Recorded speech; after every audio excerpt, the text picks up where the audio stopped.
of that much talent in your squad, even at this level? Well, look, I think the squad's full of talent.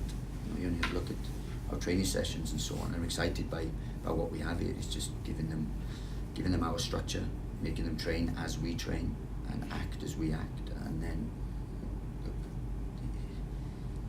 we shouldn't fail to do well here, because there's plenty of talent, real talented individuals here, good guys. We want a bit of animal about us, which we hope is here, but if not, we'll bring in.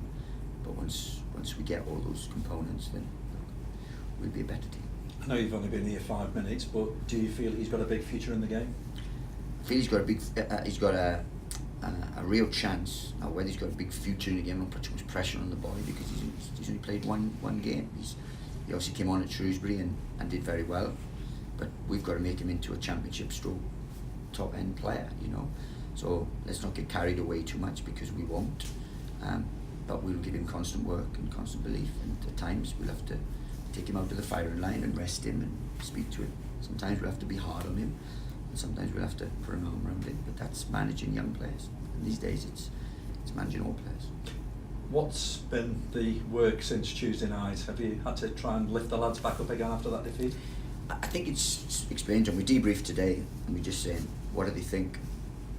I think anyone's seen it coming, you know. For 70 minutes it was very, very good. And we've been in a different place here, because I think we would have been speaking about a real structured performance, a wonderful passing performance. We carved them open, and they sat in, and it's difficult at times to create space when teams are that deep and stuff. But we did. I believe we should have had a penalty. We had a goal disallowed that was really borderline on another night. We had 2 glorious chances to make it 3 and 4. So look, it could have been such a different night. But when I look deeper at the performance and stuff, I'm encouraged by a massive part of it, and then the other rubber stamp what I kind of already knew. So that's the work. It's no surprises, and in fact, I was really, really delighted for the first 70 minutes. We have, when I debrief, there's orange and blue, right? Orange is good, blue is bad. There was no blue. It was orange in terms of things, and that's what as a manager has to cling to. You can't get down and think, right, we lost again. Yeah, that 11 minutes we have to improve on. We have to improve, and we will. But the first bit was superbly encouraging, because it was a brand new system for them. They've had 3 working days on it, but you could see it was a great starting point. It's all about that first win now, isn't it? You don't want that personally to drag on longer and longer, because you'll probably keep getting asked by the likes of ourselves. But for everybody else, it just helps lift the players as well, doesn't it? Because you don't want that kind of mental block there, do you? No, we don't want a mental block there, but as I said, there's processes. We need to streamline the squad. We need to get into it, give them plenty of work. So change a slight mentality shift, and they can believe in themselves, and that results will come, because there's a lot of talent here. So not yet. We want to get it sooner than later, but let's not get hung up on it yet.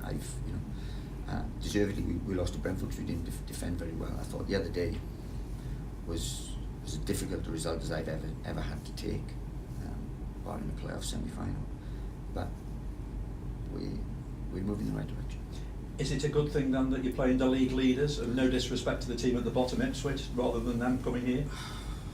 Ask me about 5 o'clock tomorrow, and I'll let you know. Look, it's going to be a difficult game. They're well drilled, they're well regimented. You know, Marcello's a fantastic coach. He came in at the ideal time, as we've said. He'll come in the end of May.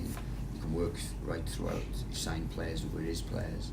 Then he's had a constant buy-in from them through pre-season, and now they're getting results. So look, it couldn't be, in theory, a worse team to play, but as you say, it could be the best team to play. It could be really enough, full house or massive crowd here, one of the biggest crowds. The atmosphere would be superb. Adrenaline would be good. So hopefully the processes we've done so far will stand us in good stead to get a good result. And he's one who likes to blood young players as well, as seen last week against Derby, when young Jack at full-back, he was the man of the match, wasn't he? Yeah, look, I think he's similar in terms of ways. They have a way of working, and it doesn't really matter who you put in there, as long as they're taught and guided and things. Then people put in, and he has a tight squad, which helps. I don't think he's got the biggest squad, but he's got a tight squad, which is what I want. Because once you've got that, then, as I said, everyone has that buy-in. Everyone feels they have an opportunity to play. So look, they're in a good place, and it's purely from, one, they have good players, but two, 2, they're a fantastic club, but 3, they have a manager who works with these players. So they're in a good place, and rightfully so. But we're going to be in that place. It's just how soon. He says he's watched 26 of your games from last season. Have you watched 26 of his games? Yeah, I've actually. In terms of not this week because I wouldn't have had time, but I've watched 26 of Leeds games this year. They're a fantastic side. They really are.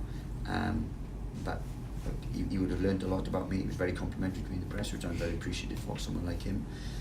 It's always nice. It's usually my dad saying things like that about me.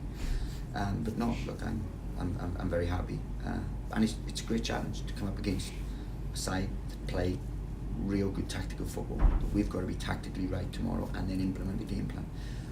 I've got a few days to work with them. Ideally, it's not enough, but we're going to see. Just a word about Charlie Adam. A lot of people feel that's his best role at the base of a diamond, where he played the other night, and I know for 60 minutes he was superb for you, just tied up, which was to be expected. Is it pleasing that you've got a professional like that to turn out and put on a performance like he did? Well, we need players like Charlie, good players, because we are going to attempt to dominate the football and to create, and he's that. So, look, he's good to have one in the building, but there are others as well. Ryan Woods can do that, and he's learning his trade. We've got young boy Sorensen, who again we have high hopes for in terms of that. But that's the type we play, or the type that we want. And Charlie showed the other day that he was keen and he bought into it. Now we have to give him a little bit more game time, or attempt to give him more game time safely, so that he can be an influence. Just finally, there'll be nearly 30,000 inside here on Saturday afternoon. Do you hope that they'll lift the roof off? Yeah, I hope the players lift the roof off. I hope the players give them enough that lifts the roof off. That's what we hope. We're not going to be a side that wants to nick a draw against Leeds. We want to win games, and we've been bold in our start, which I want the players to buy into, because we want to be a bold team. So we might as well start as we mean to go on. Everything with little steps, obviously. So no, it's going to be a wonderful atmosphere. Leeds travel very, very well. They're a fantastic football club, as are us. So put the both together, and you've got a nice little boiling pot there.